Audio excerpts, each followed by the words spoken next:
তো এই প্রথম নয়। এই পশ্চিমবাংলার নদিয়াতে স্কুলে সরস্বতী পুজো করতে দেয়া হয়নি।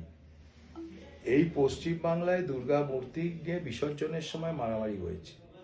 এই পশ্চিমবাংলায় রামনবমীর মিছিল যাওয়ার সময় বিশেষ গোষ্ঠীর মানুষজনেরা পাথর ছুঁড়ে সেখানে গন্ডগোল করেছেন। পুলিশ সেটাকে না থামিয়ে সনাতনী মানুষজনের উপর অত্যাচার করেছে। এই পশ্চিমবাংলায় যখন সাগর মেলাকে জাতীয় মেলা করার কথা বলছেন, তখন তৃণমূলের দুষ্কৃতীরা সন্ন্যাসীদের ওপর আক্রমণ করছে। পশ্চিমবাংলায় এটা বারে বারে হয়েছে।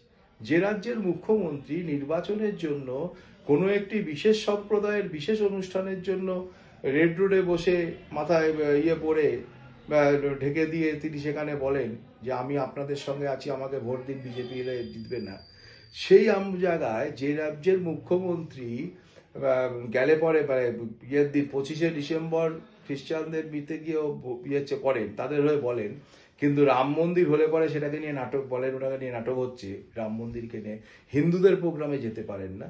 সেই রাজ্যে সনাতনীদের ওপর আক্রমণ আগেও হচ্ছে, কিন্তু সনাতনী মানুষজনেরা তারা এর প্রতিবাদ করছেন। ওখানেও পুরুলিয়ায় যে ঘটনা ঘটেছে, সেই ঘটনার পরে আমাদের এমপি এমএলএ এবং এমএলএ তারা গিয়ে তাদের রক্ষা করেছেন, তাদের নিয়ে এসেছেন, বাঁচিয়েছেন। সুতরাং বিজেপি সনাতনী সংস্কৃতিকে রক্ষা করার যে লড়াইয়ে নেমেছেন, সে লড়াইয়ে নেমেছেন।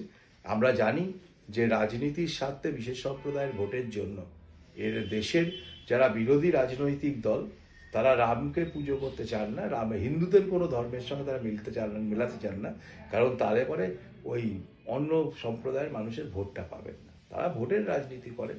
আমরা সনাতনী সংস্কৃতির পক্ষে রাজনীতি করি, তাই সারা ভারতবর্ষের সমস্ত মানুষ প্রতিবাদ করছেন। অমিত মালবিয়াও প্রতিবাদ করেছেন যে একজন সন্ন্যাসী যারা সব কিছু ছেড়ে দিয়ে, সংসার ধর্ম সব কিছু ছেড়ে দিয়ে ঈশ্বরের নাম নিয়ে তারা যাচ্ছেন গঙ্গাসাগরের মতন পবিত্র সাগরে স্নান করতে, সেখানে পশ্চিমবাংলায় তাদের ওপর আক্রমণ হচ্ছে, তারা আক্রান্ত হচ্ছেন, সেটা নিয়ে মুখ্যমন্ত্রীর একটা উক্তিও আমরা পাচ্ছি না। এটা লজ্জা এবং এটা ধিক্কার জানানো।